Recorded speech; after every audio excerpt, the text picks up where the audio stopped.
She held a stranger's hand for 11 minutes after the woman had already stopped breathing. The patient would never have known. The alien doctor watching couldn't stop thinking about it for the next 2 years. Dr. Imzel Sho had signed up to study human medicine expecting to be disgusted.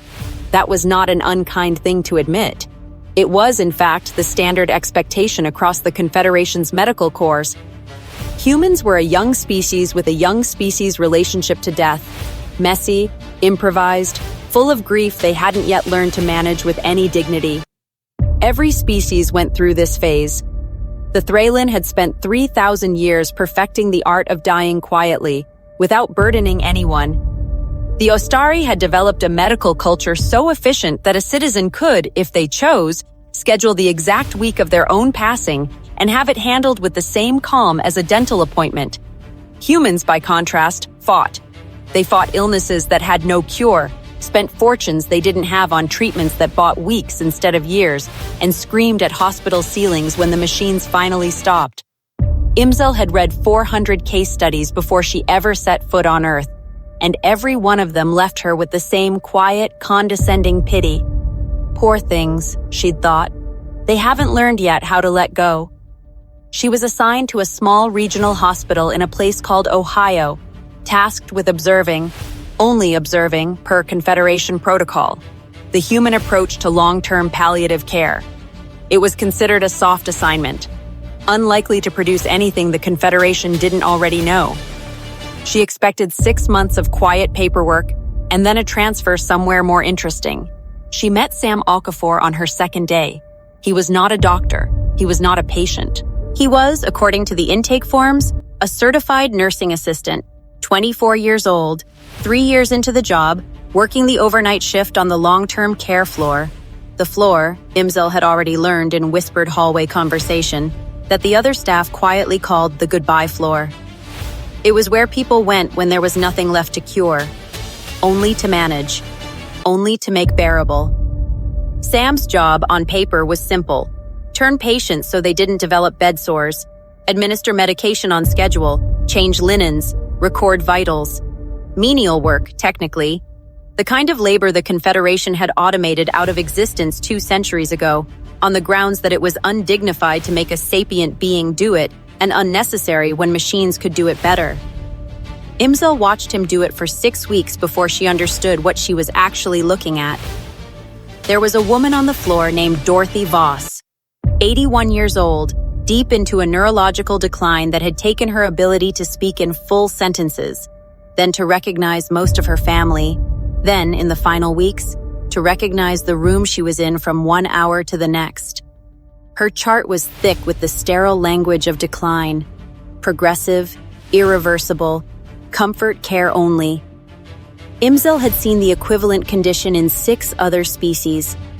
In every case, once cognitive function fell below a certain threshold, standard Confederation practice shifted the patient into what was called maintenance mode, sedated, comfortable, essentially waiting. It was considered the humane approach. There was, after all, no one left inside to benefit from anything more. Sam did not treat Dorothy Voss like there was no one left inside. Every night, at the start of his shift, he knocked on her doorframe even though she couldn't respond, and said, "Hey, Ms. Dorothy, it's Sam. I'm gonna come turn you now, okay?" He explained every single thing he did before he did it, the same way he would to someone fully lucid. When he changed her sheets, he narrated it like a conversation. When she made sounds that weren't words, and by the 6th week, they mostly weren't, he answered them anyway, guessing at meaning, adjusting a pillow or dimming a light or humming something low and off-key, until whatever had been agitating her settled. "She won't remember this happened," Imzel said one night, unable to keep the observation to herself any longer. "In 11 minutes, she won't remember you were in the room at all. I've reviewed her scans. The retention window is..." "I know what her scans say," Sam said. He didn't say it unkindly. He said it the way you'd correct someone who'd gotten a small fact wrong, no heat in it at all. "But she's in the room right now. She's scared right now. It doesn't matter if she remembers it in 11 minutes. It matters that for the next 11 minutes, she's not scared." Imzel opened her mouth to explain, gently, the Confederation position on resource allocation for patients without retained cognitive benefit. She closed it again. She was not sure suddenly how to finish that sentence in a way that didn't sound obscene. Dorothy Voss died on a Tuesday at 4:47 in the morning, with Sam holding her hand, 3 hours past the end of his shift, because he had told the incoming nurse he'd rather stay than leave her with someone she hadn't met yet, even someone she wouldn't remember either way. Imzel stood in the doorway and watched him sit with the body for 11 minutes after the monitor went flat, not doing anything, not performing any task the hospital required of him, just sitting, one hand still resting near where Dorothy's had been. "Why did you stay?" she finally asked, once he'd started, methodically, to do the small, quiet tasks that came after, cleaning, calling, the paperwork of an ending. The task was complete. There was nothing further that could benefit her. Sam thought about the question longer than she expected. "I don't know how to explain it in a way that'll make sense to your medical charts," he said. "But somebody should be sad when a person dies, even if it's their job, even if they see it every week. Especially then, maybe. Because if it stops being sad, that means I've stopped seeing her as a person. And I'm not..." He shook his head, tried again. "I'm not willing to let that happen. Not to her, not to anybody on this floor. It's the whole job. The turning and the meds, that's just the part insurance pays for." He went back to his paperwork. Imzel stood in the hallway for a long time after that, recalculating something she did not yet have words for. She requested an extension on her assignment, then another. What had started as a 6-month observational placement became 14 months, then 2 years, because Imzel Sho had discovered, somewhere around month 5, that she could not write the report she'd originally come to write. The Confederation wanted data on human palliative inefficiency, on the emotional and financial cost of a species that hadn't yet learned to let go gracefully. Imzel had 6 full drafts of that report saved and deleted, because every time she tried to frame what she'd watched Sam Okafor do as inefficiency, the word curdled in her mouth. It wasn't inefficient. It was the opposite of what she'd assumed dignity meant. The Confederation's dignity was quiet, scheduled, tidy. It minimized the burden of dying on everyone except the person doing it. Human dignity, she came to understand, watching 300 nights of Sam's shift, was different. It was the stubborn, exhausting, unglamorous insistence that no one crossed that threshold alone, unwitnessed, or unloved. Not because it changed the outcome, but because the alternative was unthinkable to them. A species that had decided, collectively and without ever quite saying so out loud, that the very last thing a life deserved was to matter to somebody, right up until the final second it existed.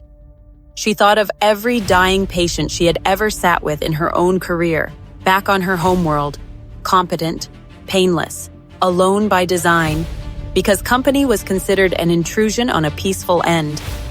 She had believed, her whole career, that this was mercy. Watching Sam hum an off-key lullaby to a woman who would forget it in 11 minutes, she understood for the first time that mercy and presence were not the same thing, and that she had spent 40 years mistaking one for the other. Her final report to the Confederation Medical Council was 2 lines long. It generated more debate in that chamber than any paper she had submitted in 30 years of service. "We assumed humans had not yet learned to let go. We were wrong.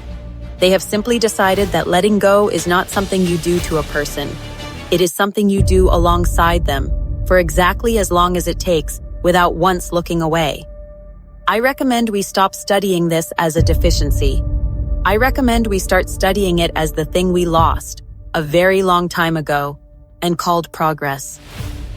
Sam Okafor never knew his report existed.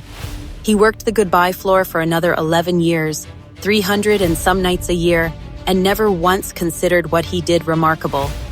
He would have argued, if anyone had told him otherwise, that he was simply doing his job. He would have been wrong about that too. But it was the kind of wrong that had, in a small hospital in Ohio, quietly changed the mind of an alien species about what a good death and a good life was actually supposed to look like.